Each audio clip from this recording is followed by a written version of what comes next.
The Titanic sinking, the Chernobyl meltdown, and the Challenger disaster. Everybody knows the names and broad strokes of these tragic disasters, but the details of these stories are so much worse than you might know. The Challenger was destroyed due to a faulty O-ring seal in one of its booster rockets, allowing burning gas to escape. The rubber O-rings weren't supposed to be burned by the gases resulting from liftoff, but that's exactly what happened during the testing phase. Shockingly, according to the Rogers Commission report, when it was found that the O-rings could be damaged, engineers at both NASA and Morton Thiokol, the company contracted to design and build the rockets, decided that the situation was undesirable but acceptable. A test in 1977 revealed another ominous problem. The rocket ignition could cause parts of the rocket's steel casing to bend outward, reducing the pressure on the O-rings. Keep in mind, the opposite was supposed to happen, with parts bending inward and helping the O-rings to seal properly. At this point, engineers began to sound the alarm. One characterized the current design as unacceptable in October 1977, and another stated in January 1978 that redesign was necessary to, quote, prevent hot gas leaks and resulting catastrophic failure. Despite this, nothing was changed. NASA had more than theory to go on after its second shuttle mission when the Space Shuttle Columbia flew in November 1981. When they recovered and examined the shuttle's right rocket booster, one of its primary O-rings had been eroded badly. The news was ultimately met with no action. Multiple subsequent shuttle missions during the 1980s showed O-ring damage, yet still the design wasn't changed. We learned that little things that seem harmless can become catastrophic events. By 1985, engineers at Morton Thiokol had another concern about the O-rings. Their concern was based around how the cold weather could loosen the O-rings' elasticity. Given that NASA's bevy of planned shuttle missions included winter launches, this was a problem. As told by NASA Spaceflight, one of the engineers, Bob Ebling, wrote a memo in October 1985 entitled it Help, in the hope of finally drawing attention to the issue. No help came. On January 27, 1986, NASA called Morton Thiokol and asked how they felt about a launch in 18-degree weather, because the O-ring's lower threshold of safety was 40 degrees Fahrenheit. The engineers, when hearing this, were aghast. Ebling called his team together, and they all agreed that a launch in such a temperature would be the death of the shuttle crew. In a teleconference with NASA, the engineers laid out why Challenger should not be launched the next morning and recommended that it not lift off in any temperature lower than 53 degrees Fahrenheit. As engineer Roger Beausoleil later recounted to NPR, a NASA official was appalled at the thought of waiting so long to launch. The clear, cold weather that night led to ice forming all over the launch pad, but NASA still decided to proceed. The crew were told about the ice when they were briefed on the weather that morning, but they weren't told about any concerns regarding the temperature's effects on the O-rings. To that effect, the mission was a go. As detailed by the Rogers Commission reports, Challenger's launch was scrubbed repeatedly for one reason or another. Had even one of those delays not occurred, the shuttle might have lifted off in safer temperatures. First, it was moved from January 22nd to January 23rd due to schedule ripples caused by the prior delay of another mission, SDS-61C, and then the Program Requirements Change Board moved liftoff to January 25th. After that, the after effects of SDS-61C's delay bumped Challenger again to January 26th. The evening before the new launch date, the mission was pushed off yet again due to a forecast of wind and rain, which turned out to be entirely wrong. As Gene Thomas, launch director for the Challenger mission, recalled, "We decided we would not launch on Sunday, and Sunday was a beautiful day. We missed an opportunity to launch." Challenger's crew were strapped in and ready to go on the morning of January 27th when another problem reared its head. A screw wouldn't release from the shuttle's crew hatch. A drill was brought in, but its battery was dead. According to NASA Spaceflight, 9 more batteries were brought to the launch pad, and for reasons unknown, every single one went dead. Liftoff was finally pushed back one more time to January 28th. What should have been a day heralded for education turned to tragedy in a split second. At 11:38 a.m. on January 28th, Challenger launched from Kennedy Space Center. Footage later showed that dark smoke began to jet from one of the right-side solid rocket booster's O-rings less than a second after liftoff began. The shuttle broke the sound barrier 40 seconds up, and at around 59 seconds, a plume of flame began to emit from the right-hand SRB. The crew wouldn't have known about this, as further evidenced by their yells of "woohoo" at 60 seconds, a mere quarter second before the flame began to contact the orbiter's massive external fuel tank. Per Spaceflight Now, even if the crew had known what was happening, there was nothing they could have done. Just before 73 seconds came the last words from Challenger spoken by Mike Smith. Uh-oh. Immediately afterward, the shuttle was torn apart as the external fuel tank erupted into a massive fireball. A few seconds later, an object was seen descending slowly by parachute. Several TV stations began to focus on footage of the object and the shock and confusion that followed. However, it was only the nose cap of one of the SRBs. Anyone in the know wouldn't have focused on the parachuting nose cap for long, because there was no way for the Challenger crew to have escaped from the shuttle. The Rogers Commission report noted that Columbia had ejection seats similar to those of an SR-71 Blackbird for its 4 test flights early on, but that was when only 2 people were flying. The seats were never meant to be in place for the actual shuttle missions when it was assumed that all risks would have been accounted for and resolved. NASA had in fact considered full crew ejection options back in 1971 when the shuttle was being designed. They examined the feasibility of conventional ejection seats, encapsulated seats, and a whole detachable crew compartment. The problem was the cost of integrating any of these options into the design. Open seats would have cost $10 million, encapsulated seats would have cost $7 million, and the crew compartment option would have added a whopping $292 million to the bill. After the Challenger disaster, the idea of an astronaut escape system was examined once again. A number of designs were considered, but as before, all of them were ultimately rejected due to the difficulty of their implementation.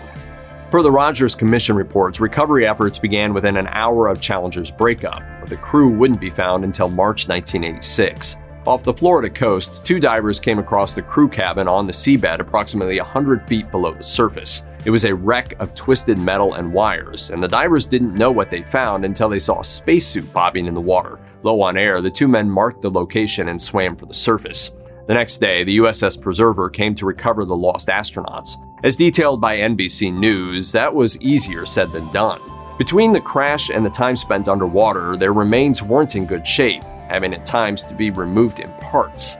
First, Judy Resnick was recovered, followed by Krista McAuliffe. After this, it was determined that the jagged, jumbled cabin would have to be raised from the ocean in order to continue. As the crane pulled the cabin to the ship, a splash of blue appeared on the surface. It was the jump-suited body of Gregory Jarvis, which had become free as the cabin was raised. As the crew of the Preserver watched in dismay, it sank below the waves again. A search for Jarvis immediately ensued, during which astronaut Robert Crippen even hired his own boat to help. But Jarvis wouldn't be found again for another 5 weeks, 200 yards from where he'd been lost. After failing to convince NASA to stop Challenger's January 28 launch, Morton Thiokol engineer Roger Boisjoly was sent home.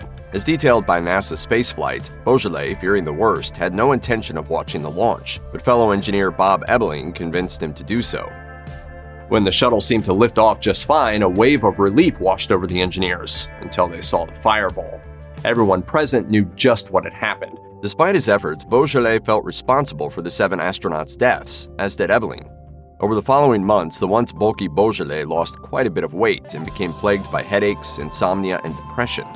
He testified to the Rogers Commission and also sued both NASA and Morton Thiokol. However, his lawsuits weren't successful, and Boisjoly's actions led to his shunning by some of his colleagues, worsening his despair. As told by his wife to NPR, Boisjoly did eventually find peace, however, through speaking to engineering schools about the disaster, which he continued to do until his death in January 2012.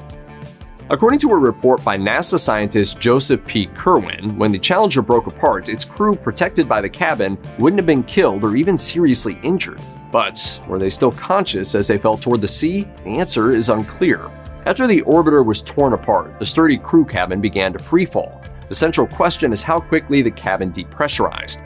On the ocean floor, the cabin was a mangled mess, but that was due to its impact. Given the damage, it couldn't be determined whether there'd been any breach in the cabin before the crash. There is one chilling indicator of the crew's fate. Challenge is fast, launch is fast. It's bang, and then it's a 2-minute ride down.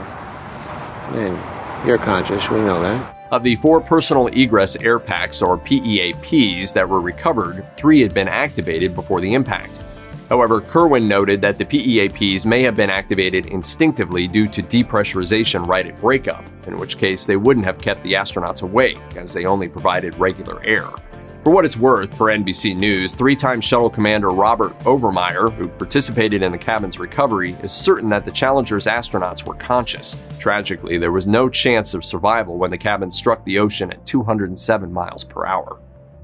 It's probably safe to say that the Titanic's designers didn't do much reading of popular fiction. If they had, they might have picked up a little piece of literature entitled Futility, or The Wreck of the Titan. Although it was a work of fiction released 14 years before the launch of the real-life ship, Futility contains some seriously eerie similarities to the story of the Titanic. The fictional Titan is described as the largest craft afloat, equal to that of a first-class hotel, and unsinkable. Sounds familiar.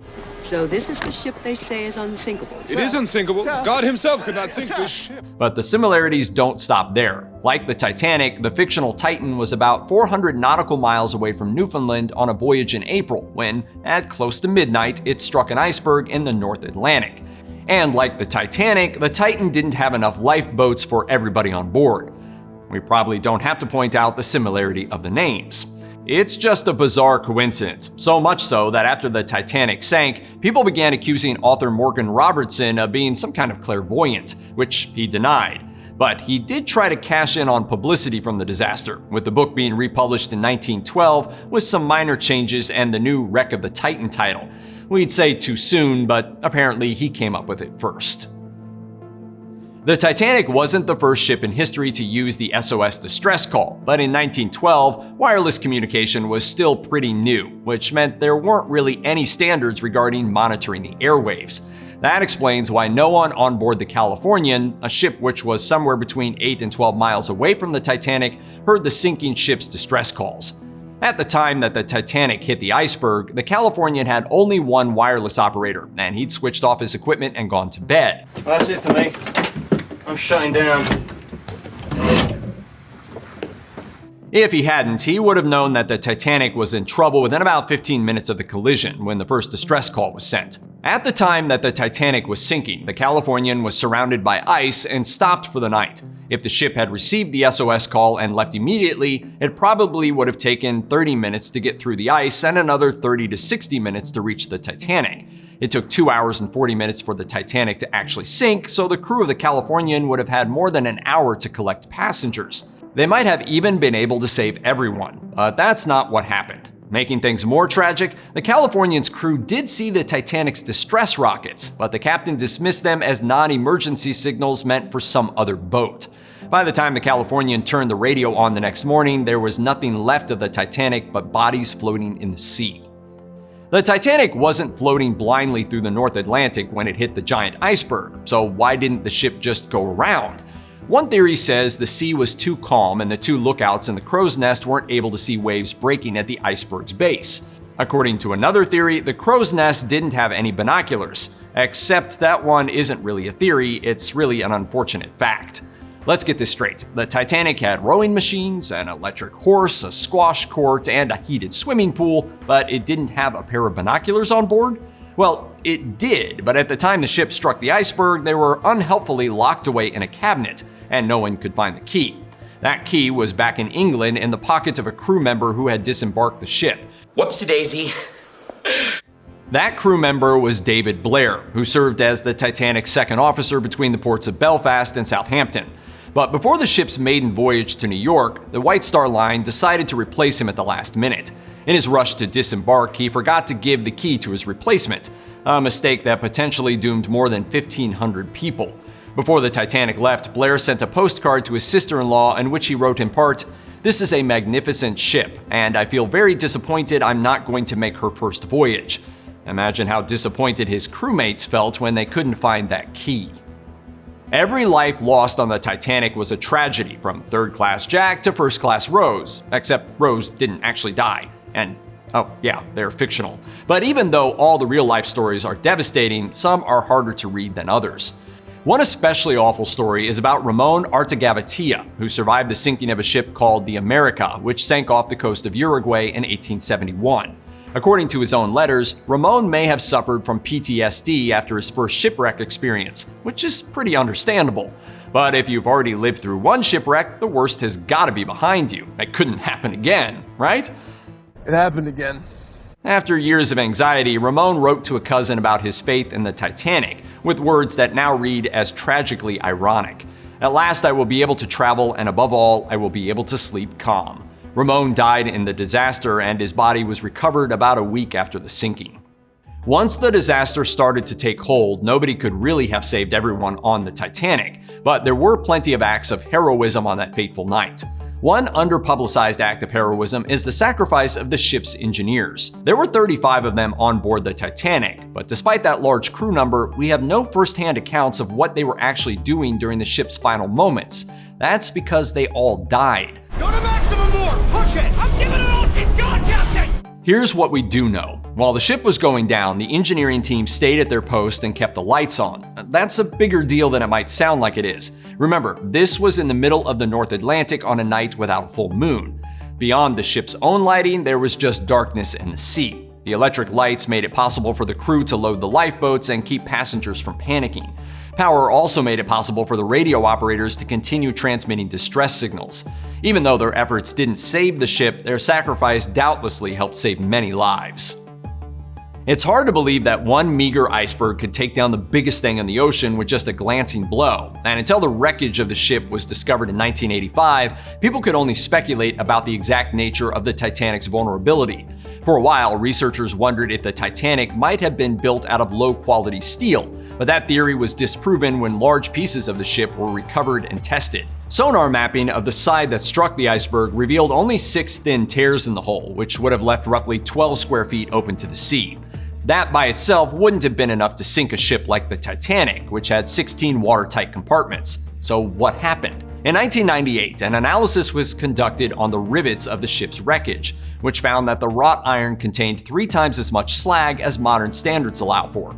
That's very interesting, but what is slag? Flag! In case you're not a blacksmith, shipbuilder, or rivet maker, slag is the glass-like residue left behind by metal ore after the smelting process. According to the theory, all that extra slag used in the rivets made them brittle in cold temperatures, so the iceberg just sheared off the heads as it scraped along the side of the ship. When that happened, the rivets came loose, the hull plate separated, and water came rushing in.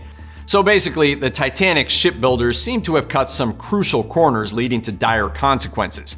This can happen when you rush things. When it comes to most projects, you can do something fast or you can do it right. The builders behind the Titanic apparently chose the fast option, and it shows. 4 days after the disaster, the Boston Globe declared all drowned but 868. But there are 2 inaccurate things about that headline.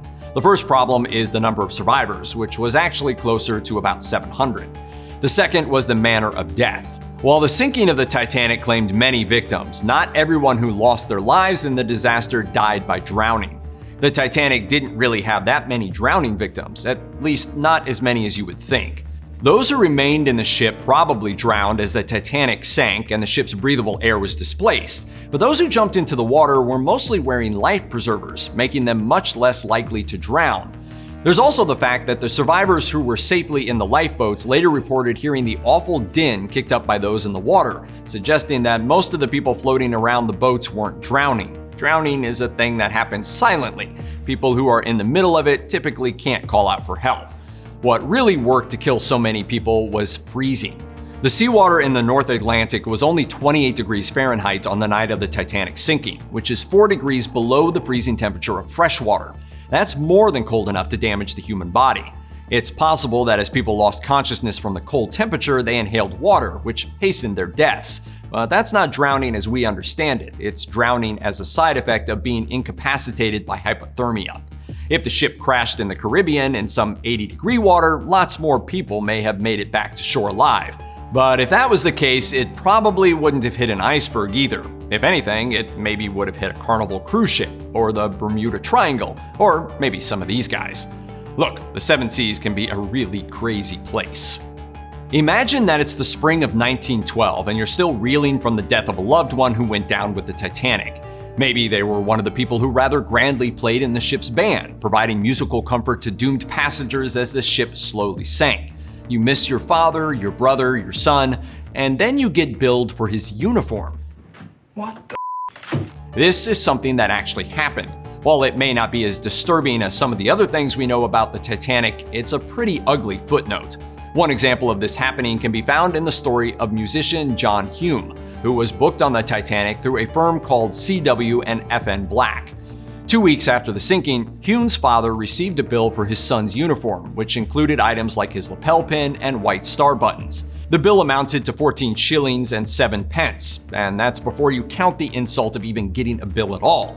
Okay, so if you spilled mustard on your uniform because you were eating a messy burger in your off time, maybe you had that bill coming. But the Titanic's dead musicians weren't responsible for the destruction of their uniforms, and the dead musicians' parents definitely weren't responsible. Anyway, Hume's dad refused to pay and sent the letter to the Amalgamated Musicians Union, who published the outrageous demand in their newsletter. So now you know that even if you're a victim of a Titanic-scale disaster, some companies will still try to get money from you literally over your dead body. There was plenty of warning that something could go wrong long before the power plant there had even been built. Chernobyl's reactors were the same kind as those at a nuclear facility in Leningrad, and when those had powered up in 1973, at least 3 major problems with the Soviets' new design quickly became obvious. There were major differences between how the inventors predicted the design would function and how it actually worked. But no one bothered to look into those issues. That meant there was no information on how this new type of reactor would behave in an accident. On November 30th, 1975, over a decade before the Chernobyl disaster, the Leningrad reactors suffered a partial meltdown as the plant was brought back online after scheduled maintenance. Nothing could be done to stop the chain reaction, and radiation poured into the atmosphere. Means the fire we're watching with our own eyes is giving off nearly twice the radiation released by the bomb in Hiroshima. And that's every single hour. The official line from the commission set up to investigate the Leningrad accident was that a small manufacturing defect was to blame. What they really found were massive problems with the design of the reactor itself, but those findings were suppressed. The commission did make recommendations on various changes to that kind of reactor, including new safety regulations and a faster emergency protection system. They were completely ignored, and Chernobyl was built with the same fundamentally flawed reactor as Leningrad. From the outside, the Chernobyl meltdown initially appeared to be a relatively small, manageable fire, and the Soviet government was in no hurry to reveal how dangerous it was, even to their own people. Scientists in Sweden were actually the first to notice something was up and alerted the outside world to the radioactive fallout emitting from around Kiev. The USSR still stayed silent, even as international news covered Chernobyl as a major disaster. When their state TV finally had to admit there'd been an accident, it assured Soviet citizens the West was spreading exaggerated reports as propaganda, and that while there had been a bit of an issue, everything was already taken care of. This was, of course, a lie, and it had deadly consequences. The people living close to the biggest nuclear accident in history initially had no idea the danger they were facing. With radiation pouring out over the nearby town, the government repeatedly refused to order an evacuation, and plant workers were forbidden from telling anyone about the accident. Finally, after 2 days, the order came and officials gave residents less than an hour to evacuate. Being told you have 50 minutes to pack, grab your family, leave your pets and valuables, and get out of town is unbelievably stressful in the best circumstances, and the circumstances of the Chernobyl disaster were far from the best. According to the World Health Organization, 116,000 people were evacuated immediately, with an additional 230,000 following over the next few years. The stress brought on by losing their homes is one of the often overlooked tolls of those affected. Families were even split up during the evacuation, making things even more traumatic for children and their parents. The trauma of Chernobyl didn't end quickly either.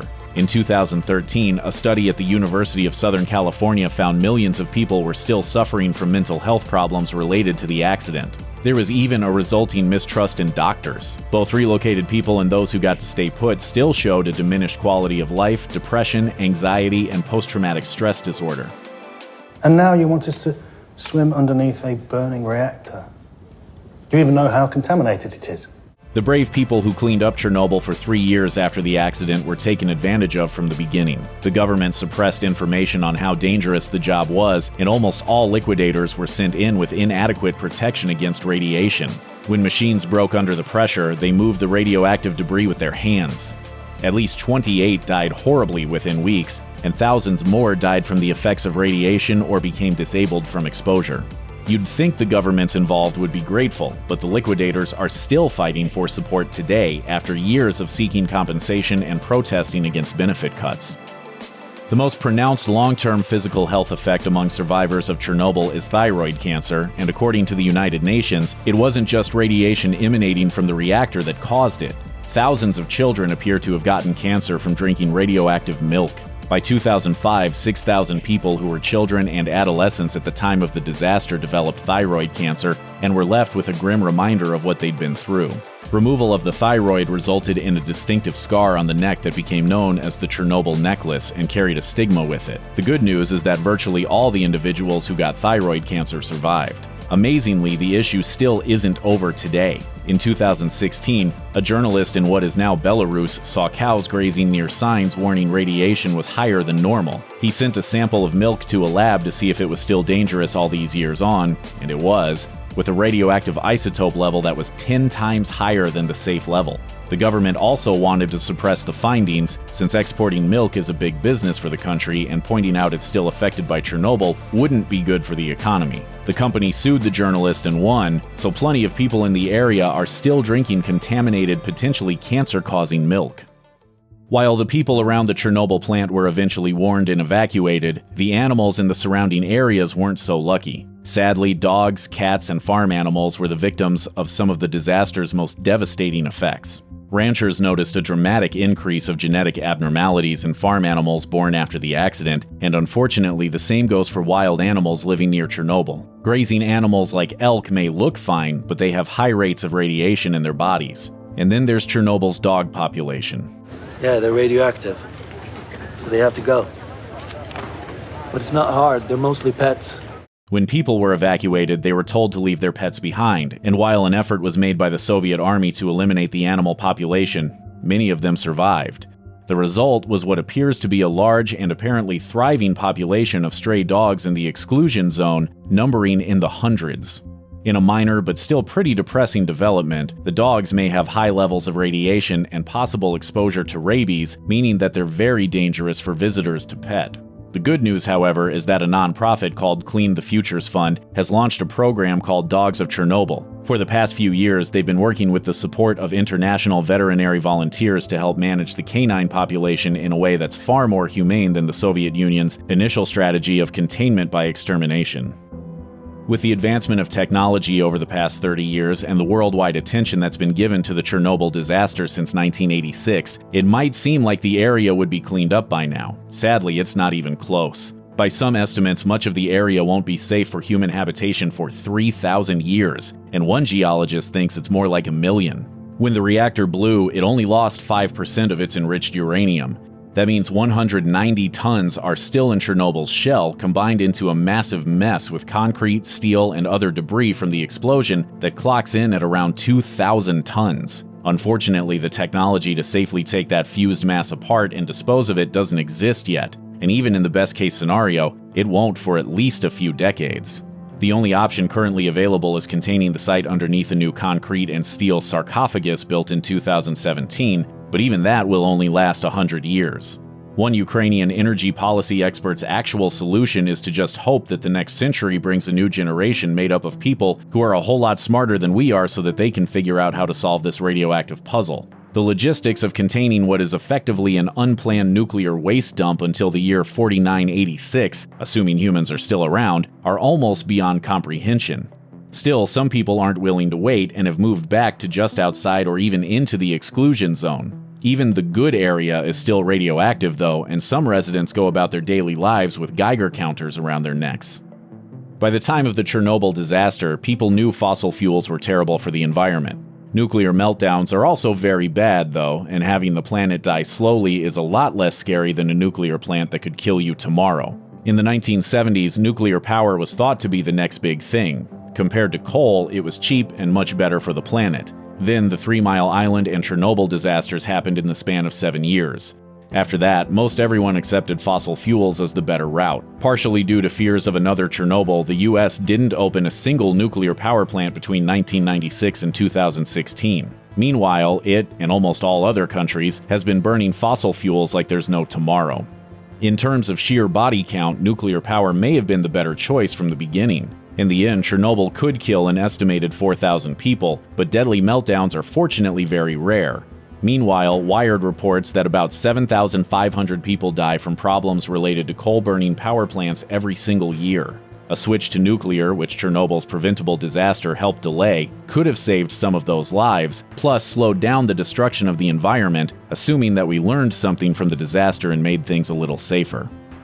Chernobyl gave Earth a major dose of radiation in 1986, and global climate change, which the disaster helped to speed up, is going to make sure it's a gift that keeps on giving. In 2019, scientists studied glaciers in 17 sites across the world. They found the levels of radioactive material were much, much higher than what you'd see anywhere outside of an exclusion zone like the one around Chernobyl, in some cases 10 times higher. Every single site had nuclear fallout present, and not deep down, but on the rapidly melting surface ice, which may have a disastrous impact. The impact means completely uninhabitable for a minimum of 100 years.